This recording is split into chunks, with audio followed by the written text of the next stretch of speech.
Il me reste une dernière oratrice à vous présenter avant la pause et il s'agit de Anne Maillet qui est Junior Marketing Manager chez Coloplast. Elle va nous parler de l'irrigation transanale et des nouvelles possibilités sur le marché belge.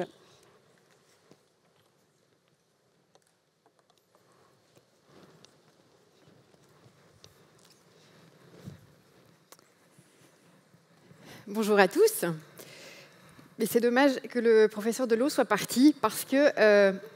Ah, vous êtes encore là? Voilà. Si vous attendez jusqu'à la fin, j'ai quelque chose pour vous. Voilà. Je vous propose qu'avant la pause café, qu'on reste dans le même sujet, donc sur l'irrigation anale. Alors, on a parlé de plusieurs troubles. Donc, il y a 3 grands troubles colorectaux pour lesquels l'irrigation transanale peut faire une différence. Le premier trouble étant un des plus fréquents, la constipation chronique. Donc, c'est celle peu fréquente, dure, difficile à expulser et qui vont parfois donner lieu à des efforts de poussée importants.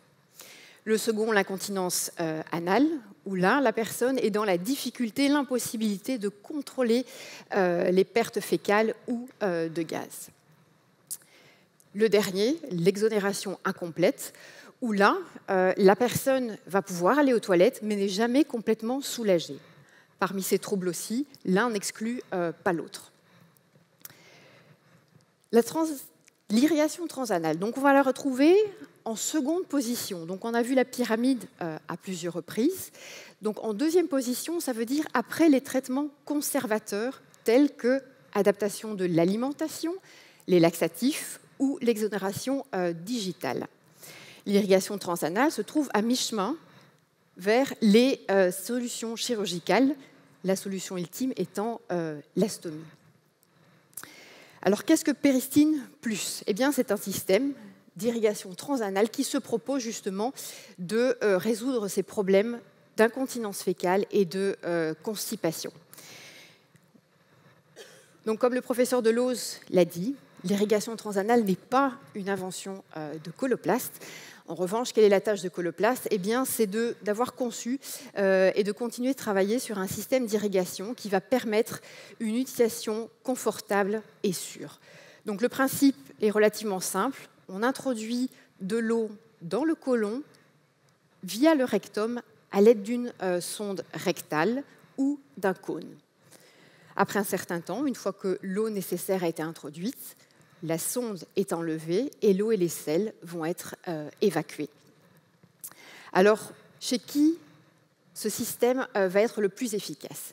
Eh bien, comme les précédents orateurs l'ont évoqué, on va aussi se baser sur la littérature.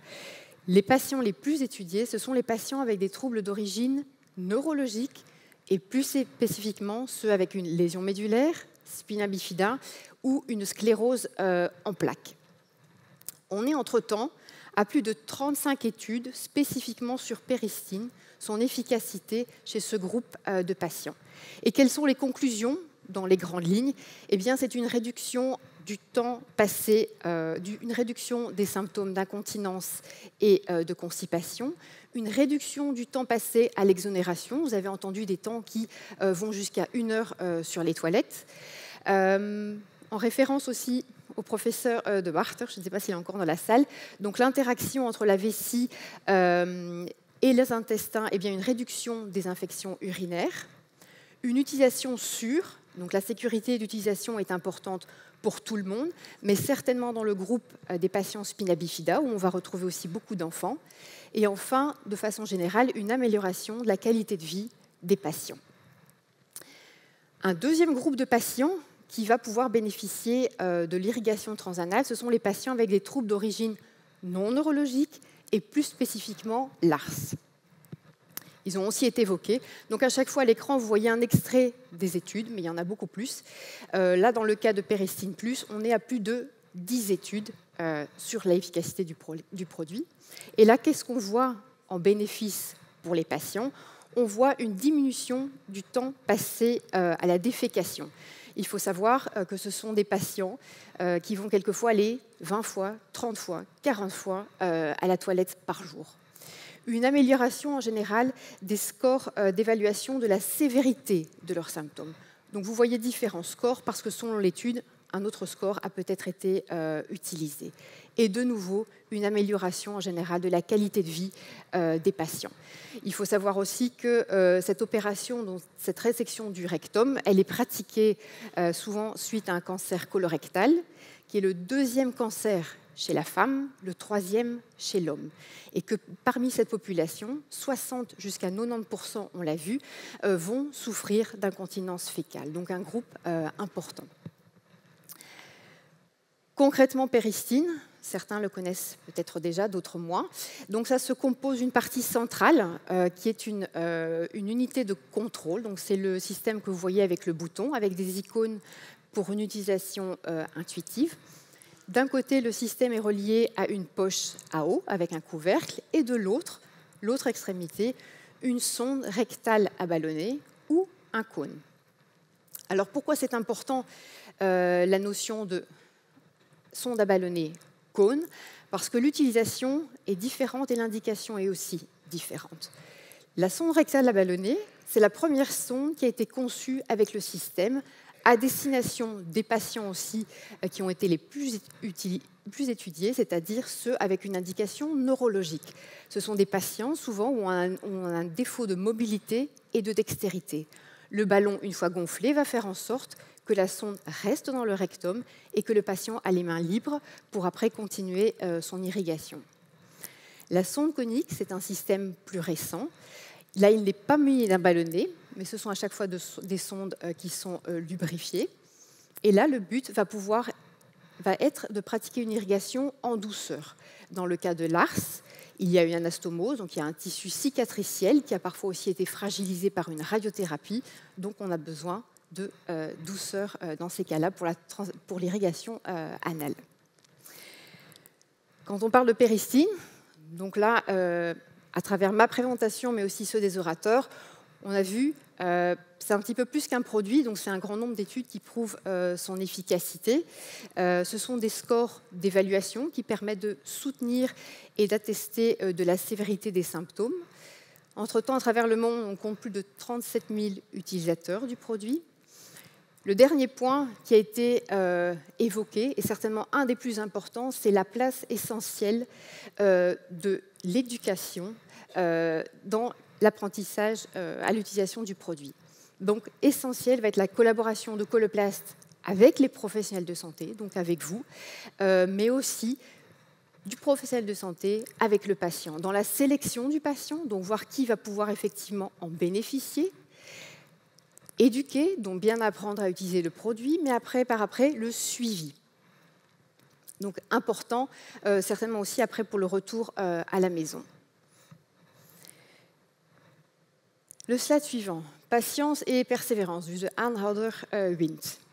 Ça correspond à l'utilisation du système, parce qu'en effet, ce n'est pas un système qui, après 2 jours, donne un résultat. Donc il faut persévérer. Mais patience et persévérance, c'est aussi un petit peu l'importance du coût financier du produit. On parle ici du remboursement. Patience et persévérance. Donc il faut savoir, le produit est sur le marché européen depuis 20 ans et en Belgique depuis 8. Alors depuis 8 ans, qu'est-ce qui s'est passé? L'histoire commence en 2016, je ne rentre pas dans les détails, où on introduit un dossier pour avoir le remboursement du produit. En 2019, malheureusement, la commission qui s'en occupe est dissolue et le dossier disparaît. 2022, une nouvelle commission est créée et donc c'est l'opportunité pour nous de réintroduire un dossier. Et alors, c'est 8 ans. C'est ces 8 ans où vous avez entendu de mes collègues qui sont sur la route avec vous, enfin pas avec vous, mais qui vous rendent visite. Donc vous avez entendu, oui, le produit est sur le marché. Mais non, il n'y a pas de remboursement, il n'y a rien qui est prévu. Oui, nous avons introduit un dossier, mais non, on n'a pas de réponse et on ne sait pas si on aura un jour une confirmation. Jusqu'à janvier 2024. Donc là, voilà, bonne nouvelle pour nous, mais certainement pour le patient, où un arrêté ministériel a été publié, et cet arrêté ministériel octroie aux patients qui utilisent Peristeen Plus un remboursement sous certaines conditions. Donc je propose de passer les conditions en revue. Donc d'abord, pour quels patients? Donc on commence déjà pour les adultes à partir de 3 ans. Et de nouveau, les patients et les indications vont reprendre un peu, vont suivre les études, les patients les mieux étudiés. Donc c'est-à-dire indications neurologiques, donc lésions médulaires, sclérose en plaques et spina bifida, et les indications non neurologiques, spécifiquement avec l'ARS. Dans les 2 cas, le score, donc la gravité des symptômes, devrait être évalué et atteindre un certain chiffre. Dans le cas neurologique, un score NBD de 14. Dans le cas de l'ARS, un score de 30. Donc oui, mais à partir d'un certain score. Parmi les conditions générales, aussi important de savoir, donc il faudra que le professionnel puisse attester du suivi des troubles depuis au moins 3 mois. On l'a vu, Peristin n'est pas un traitement de première ligne. Ce n'est pas non plus un traitement de remplacement systématique des traitements de première ligne. Donc il faudra attester du suivi. Il faudra aussi pouvoir démontrer que ces traitements de première ligne ont eu un effet insatisfaisant ou ont été inutiles. Une autre condition, bien sûr, pas de contre-indication, et aussi pour les patients avec une opération de résection, observer un délai minimum. Alors voilà, bonne nouvelle. Et ça fonctionne comment? Alors là, le remboursement fait la distinction entre la première demande de remboursement et la seconde. Dans ce cas-ci, la prescription est réservée à un certain nombre de spécialités. Donc vous voyez, gastro-entérologue, chirurgie colorectale, neurologie, pédiatrie et médecine de revalidation. À partir de la 3e demande, ce sont les mêmes spécialités, mais en plus les autres spécialités et aussi les médecins généralistes. Quelle est la procédure? Donc selon l'indication, donc qu'elle soit neurologique ou non neurologique, donc dans le cas de l'ARS, il faudra compléter un document spécifique qui s'appelle l'annexe B81 en cas de neurologie, B91 en cas d'indication non neurologique, la joindre à une prescription médicale. Ce document, donc B81, B91, doit être envoyé au médecin conseil de la mutualité. Si les conditions sont bien remplies, le médecin conseil envoie une autorisation au patient qui, muni de sa prescription, pourra aller en pharmacie et bénéficier du tiers payant. Je ne sais pas si tout le monde est encore avec moi. Bien entendu, le système va être, donc vous avez entendu, tiers payant. C'est aussi un système qui va être entièrement remboursé, mais avec une limite de quantité. Ce que vous voyez à l'écran, vous ne devez pas les savoir par cœur, mais juste pour ceux qui connaissent un petit peu moins bien, Peristin est disponible en set complet, donc ce sont des sets où vous avez tout pour commencer l'irrigation, en set d'accessoires où on va retrouver 15 sondes, une poche, et puis des sondes à part, et à chaque fois avec des sondes standards, des sondes courtes ou des sondes coniques. Là, ici, le remboursement fait la distinction entre les 3 premiers mois et après. Les 3 premiers mois, pourquoi? Parce qu'on considère que c'est la phase d'éducation où la personne va devoir s'irriguer tous les jours. Une irrigation quotidienne et donc suffisamment de produits pour pouvoir s'irriguer tous les jours. Après ces 3 mois, les sensibles, après ces 3 mois, après ces 3 mois, là, on va travailler par 6 mois. Ce sera en soi la même quantité parce que là, on passera à une irrigation tous les 2 jours. Donc de nouveau, tout le matériel remboursé pour une irrigation tous les 2 jours.